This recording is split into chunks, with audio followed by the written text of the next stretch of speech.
friends, how are you? I hope you all are doing great. So let's continue resident status. So हमने last class में क्या किया था? Last class में हमने प्रैक्टिस की थी किसकी? इंडिविजुअल का रेसिडेंट स्टेटस हम कर रहे थे और उसमें हम बेसिक कंडीशन ही अभी तक डिस्कस की थी और उसकी लास्ट क्लास में सिर्फ हमने क्या की थी? Practice. Okay, practice is very important क्योंकि समझने के लिए प्रैक्टिस का होना जरूरी है. अब हम आज क्या करेंगे? आज पहले तो रिवाइज करेंगे जो हमने कवर किया है लास्ट क्लास में. ओके, देन आफ्टर क्या करेंगे? नेक्स्ट प्रोसीड करेंगे. सो क्या था? बेसिक कंडीशन क्या है? बेसिक कंडीशन बताओ क्या है? अगर करेंट प्रीवियस ईयर में कितने 182 डेज स्टे होता है इंडिया के अंदर तो उसे क्या बोलेंगे? रेसिडेंट. और दूसरी कंडीशन क्या थी? दूसरी कंडीशन थी 60 डेज और करेंट प्रीवियस ईयर और नेक्स्ट 4 प्रीवियस ईयर. उसकी करंट प्रीवियस के बाद लास्ट 4 प्रीवियस ईयर में कितना होना चाहिए? 365 डेज और मोर होना चाहिए. इन दैट केस क्या होगा?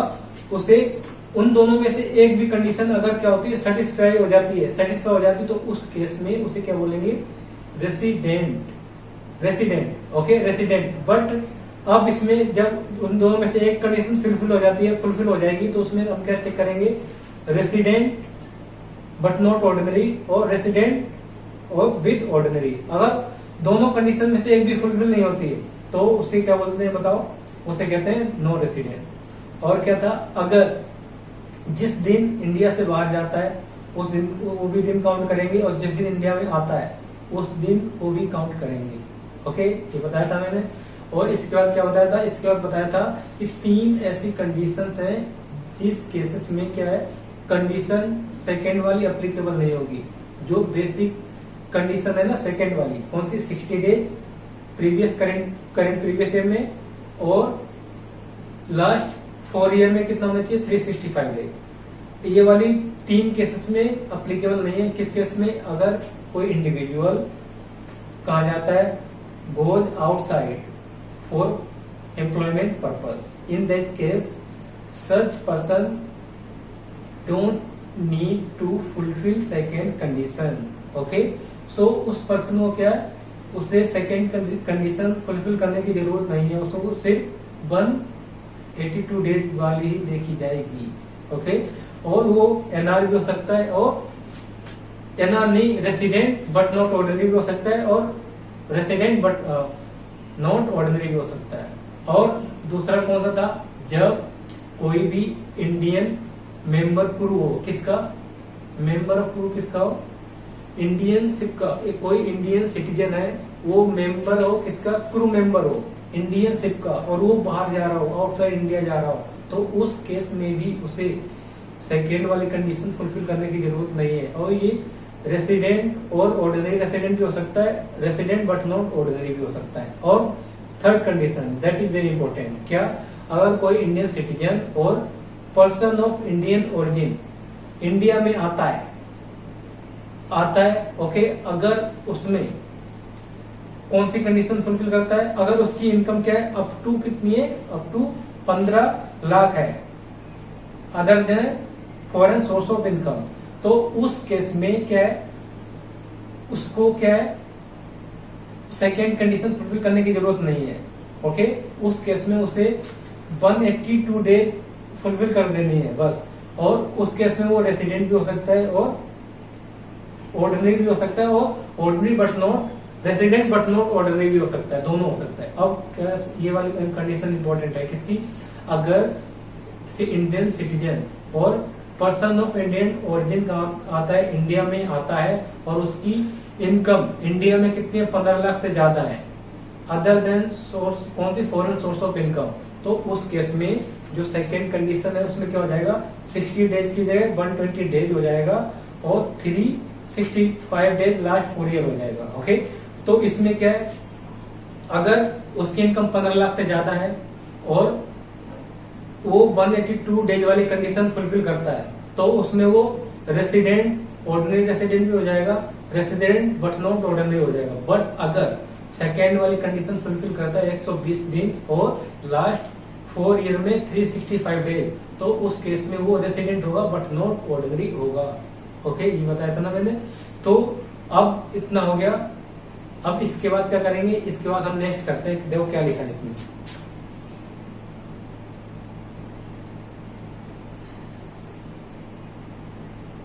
हेडिंग देखो क्या है, deemed resident in India.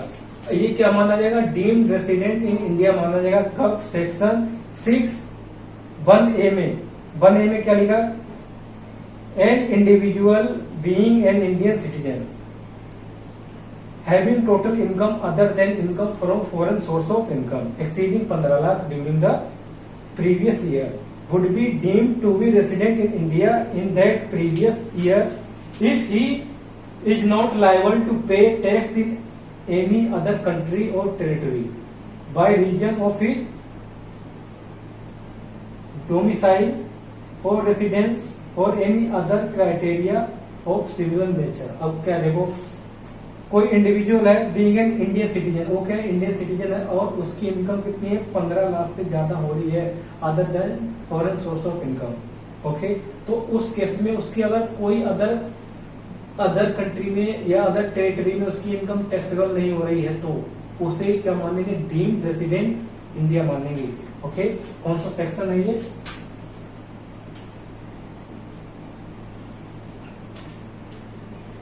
Deemed resident in India, section 6 clause 1(a).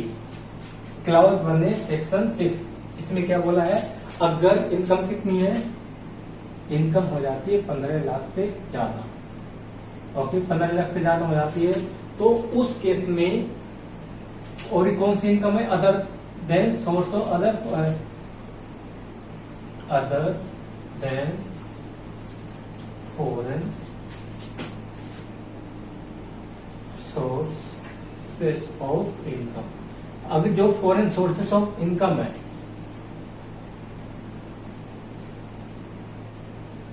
तो उस केस में इससे क्या है, और इसकी इनकम अदर कंट्री में टैक्सेबल भी नहीं हो रही और टेरिटरी में टैक्सेबल नहीं हो रही, कहां पर, अदर टेरिटरी और अदर कंट्री में, तो उस केस में इसे मानेंगे डीम्ड रेसिडेंट इन इंडिया। क्या मानेंगे, डीम्ड रेसिडेंट इन इंडिया। देखो क्या लिखा है नेक्स्ट पैरा में, क्या लिखा, this provision would not apply in case of an individual who is said to be resident in India in the previous year under section 6 subsection 1। और जो section 6 subsection 1 में जो बेसिक कंडीशन में आ रहा है वही है ना, बेसिक कंडीशन में क्या, तो उसमें अगर कोई भी फॉल करता है तो उस केस में ये सेक्शन अप्लीकेबल नहीं होगा। ओके, सो अब देखो क्या लिखा, note income from foreign source means, ये मैंने लास्ट क्लास में बताया था, लास्ट मीन फर्स्ट क्लास में, क्या लिखा, means income which accrue or arise outside India except income derived from a business control or in or a profession set up in India and which is not deemed to accrue arise in India. क्या जो income deemed accrue or arise outside India हो रही है तो उसे क्या बोलेंगे, other foreign source of income. Okay, वो फॉरेन सोर्स ऑफ इनकम मानेंगे उसे, income from foreign source of income means deemed accrue arise outside India होनी चाहिए। Okay, meaning of liable to tax, section 292(a) में क्या लिखा, liable to tax in relation to a person and with reference to a country means that there is a income tax liability on such person under the law of that country for the time being in force. It also includes a person who has subsequently been exempted from such liability under the law that country। और liable to tax का मतलब क्या है, तो यहाँ पर क्या है, liable to tax का मतलब है वो टैक्स पेबल करने के लिए बनता है, वो उसे टैक्स पे करना चाहिए। ओके, लायबल टू टैक्स हो गया। अब इसमें क्या है देखो, हम नेक्स्ट देखते हैं। नाउ अब हम करेंगे additional condition. Additional condition means section 6 subsection 6, section 6 इसमें क्या है, सेक्शन 6 में एडिशनल कंडीशन, ये है एडिशनल कंडीशंस है। इसमें क्या, इसमें हमें चेक करना है कि पर्सन पहले तो उसमें दोनों में से जो बेसिक कंडीशन से अगर क्या है एक भी सेटिस्फाई कर जाती है तो उसके बाद हमें चेक करना है क्या कि वो ऑर्डिनरी रेसिडेंट है या रेसिडेंट बट नॉट ऑर्डिनरी है। वो कौन से सेक्शन में है, सेक्शन 6 सेक्शन 6 में है। ओके, तो इसमें क्या है, देखो क्या लिखा है इसमें, in other words an individual has to be satisfied the both additional condition in order to become ordinary resident in India। अब ऑर्डिनरी रेसिडेंट मीन्स क्या होता है, किसमें सामान्य निवासी होता है। सामान्य निवासी मीन्स जैसे हम नॉर्मली इंडिया में रहते हैं, that is known as ordinary resident. Okay, तो इसमें क्या देखो एडिशनल जो भी कंडीशन है उसकी दोनों कंडीशन सेटिस्फाई करनी पड़ेंगी in order to become ordinary resident of India. Okay, तो क्या करना, you will have to fulfil both condition. जो देखो क्या लिखा है इसमें, ए में क्या लिखा, resident in India in any 2 out of the least last है not least last 10 years 10 previous years immediately preceding the relevant previous year। Last previous 10 previous years में से 2 में रेसिडेंट होना चाहिए, वो 2 years में। One more time, last 10 previous years में वो 2 years में क्या होना चाहिए, रेसिडेंट होना चाहिए। ओके, तो और उसके बाद क्या, एंड मीन्स ओवर, क्या लिखा B, total stay in India कितना होना चाहिए, 730 days or more during 7 previous year immediately preceding the relevant previous year। तो इसमें क्या लिखा है, 730 दिन होना चाहिए last previous immediate preceding 7 years में। कितने दिन होना चाहिए, 7 सालों में 730 डे स्टे इन इंडिया होना चाहिए। ये दोनों कंडीशन फुलफिल हो जाती हैं तो वो क्या माना जाएगा, सामान्य निवासी माना जाएगा। इट मीन्स ऑर्डिनरी रेसिडेंट माना जाएगा, resident ordinary resident. Okay, ordinary resident कब माना जाएगा, अगर दोनों कंडीशन सेटिस्फाई कर लेता है। Number 1 2 years last 10 previous years में से कितना, इमीडिएट प्रीसीडिंग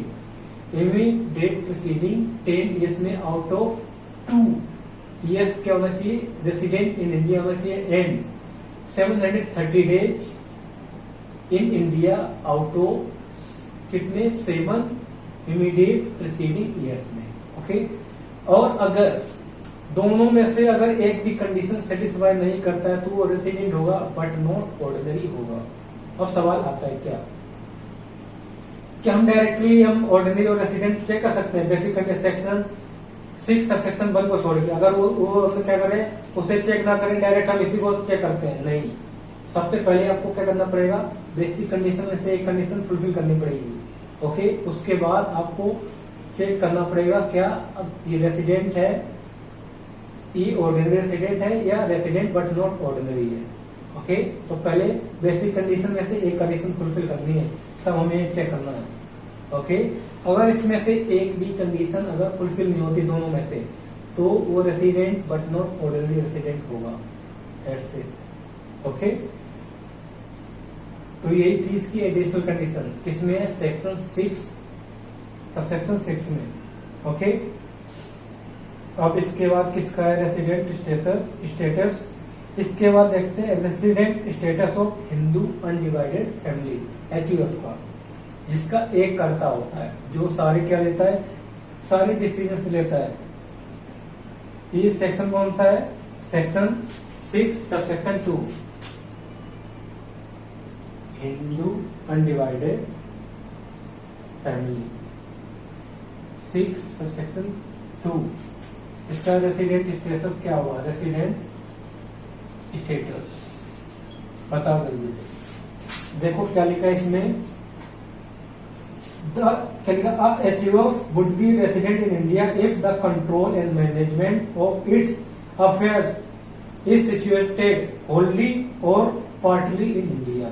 अगर कोई HUF है, अगर कोई उसका मैनेजमेंट कंट्रोल है, वो होली और पार्टली कंट्रोल कहाँ हो रहा है, इंडिया में हो रहा है, तो उस केस में क्या माना जाएगा, वो resident in India. If the control and management of the affairs is situated Holi outside India, it would be become और नॉन रेसिडेंट, तो क्या देखो, अगर उसका मैनेजमेंट कहां पर है, आउटसाइड इंडिया में, होल आउटसाइड इंडिया में जितना भी मैनेजमेंट उसका है, मैनेजमेंट कहां हो रहा है, आउटसाइड इंडिया में हो रहा है, तो उस केस में क्या माना जाएगा, वो नॉन रेसिडेंट। और उसका क्या है, मैनेजमेंट कहां पर है, मैनेजमेंट है इंडिया में और पार्टली है या होली है, तो वो क्या है, रेसिडेंट इन इंडिया है।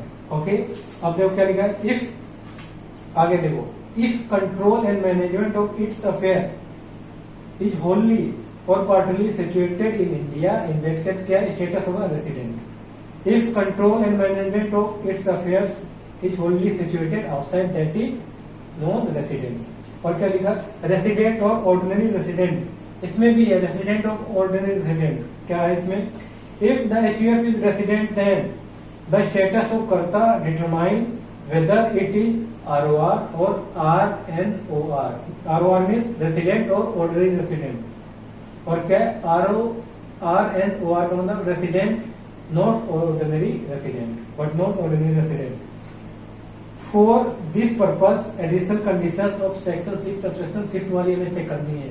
सेक्शन 6 सबसेक्शन 6 में क्या एडिशनल कंडीशंस हैं, जिसमें क्या था, उसमें था कि 2 साल में क्या आउट ऑफ क्या 2 आउट ऑफ 10 प्रीवियस ईयर, जो इमीडिएट प्रीसीडिंग प्रीवियस ईयर है, उसमें से 10 में से 2 में क्या होना चाहिए, रेसिडेंट होना चाहिए, नंबर 1 ये थी। और उसके बाद क्या था, एंड में 730 दिन इन 7 preceding immediate preceding financial year में क्या होना चाहिए, वो होना चाहिए इन इंडिया होना चाहिए, कितने 730 दिन होना चाहिए। तो ये दोनों कंडीशन है, क्या लिखा, इफ करता हो president HUF satisfy both the following additional condition as applicable in case of individual, जो applicable individual पर है वो इसमें भी applicable है। तो क्या है, then resident HUF will be resident or ordinary resident, otherwise it will be resident but not ordinary।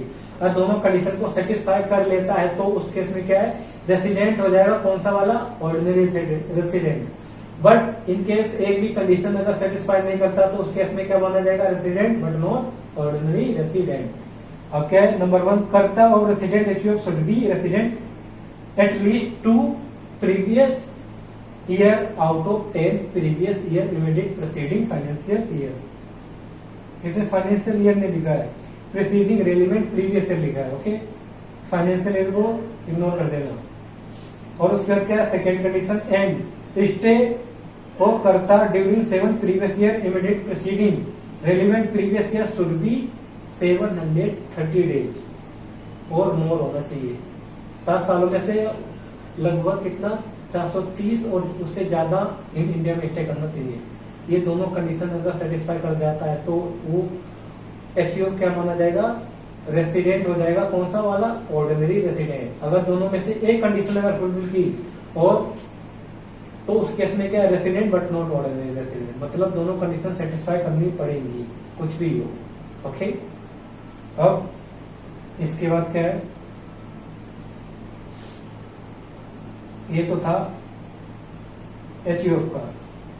अब करेंगे कंपनी का। तो कंपनी में क्या, देखो कंपनी में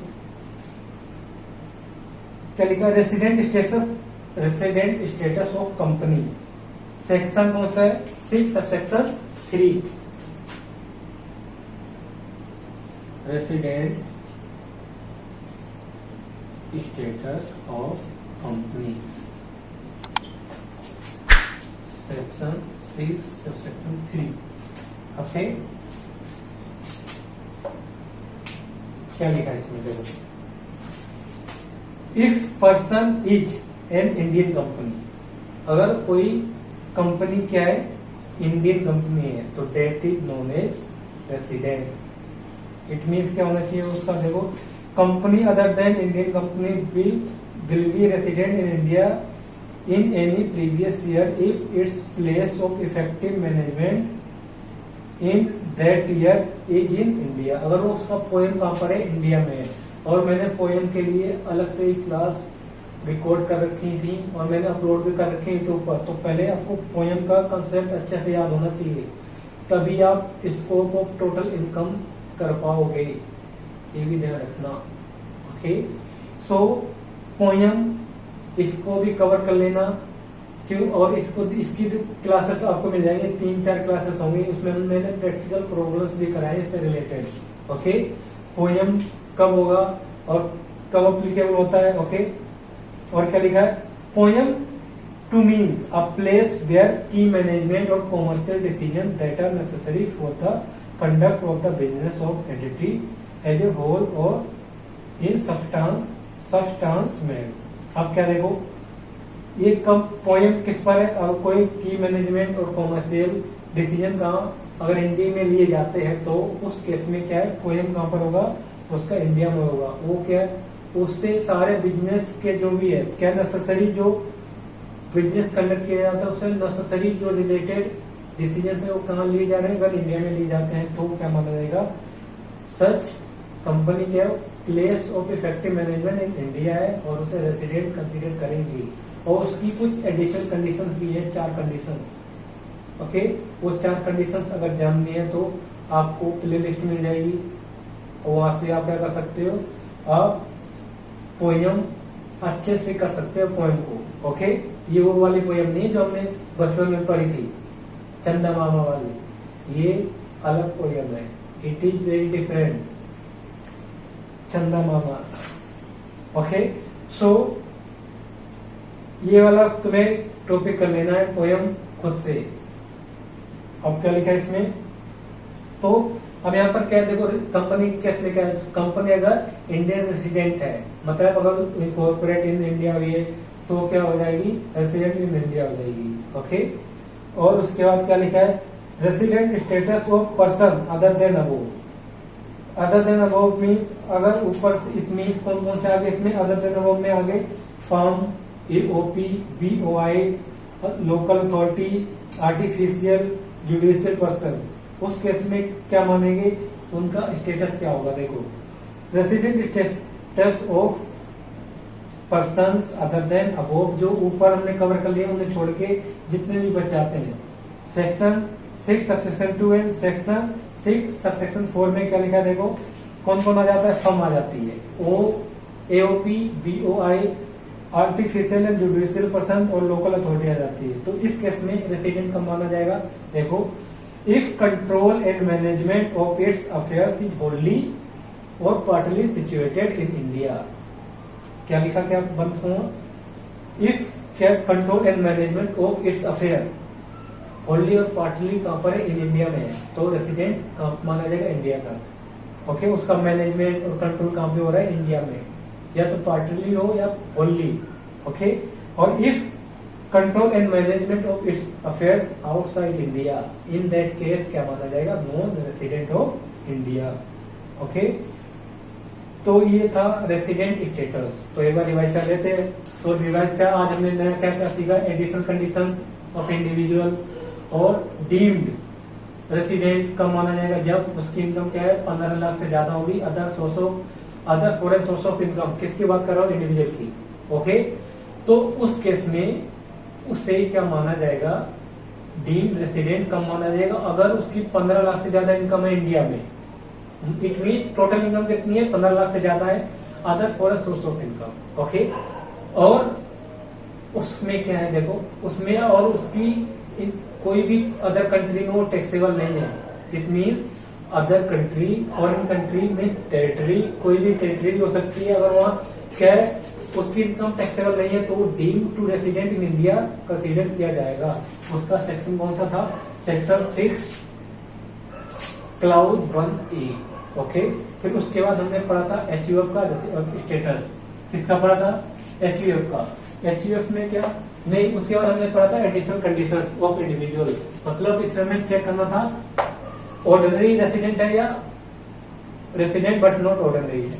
अगर ऑर्डिनरी बनना है तो दोनों कंडीशन को फुलफिल करनी पड़ेगी। सेक्शन 6 सबसेक्शन 6 की क्या थी इसमें, 2 years out of 10 previous immediate preceding relevant previous year में होना चाहिए।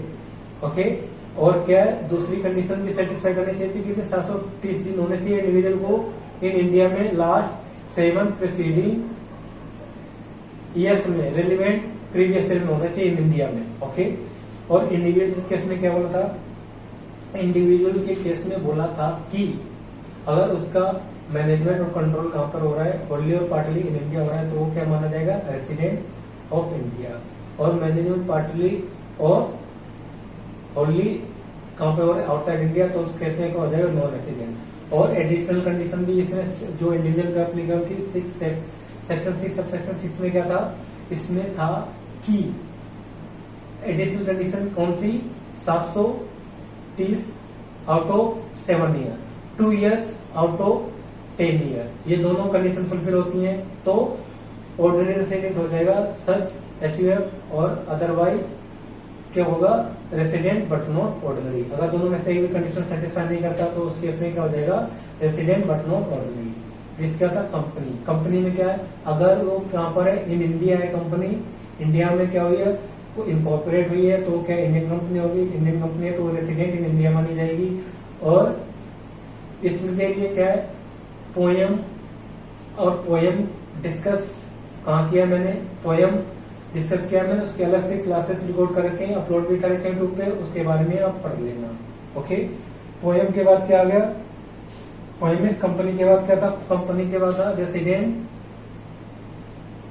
Status of person other than above, जो छूट गए, form AOI BOI local authority है ना, और क्या है, आर्टिफिशियल और जुडिशियल पर्सन। इस केस में क्या है, अगर उनका कंट्रोल एंड मैनेजमेंट कहाँ पर है, इन इंडिया होली और पार्टली, तो उसे रेसिडेंट मानेंगे।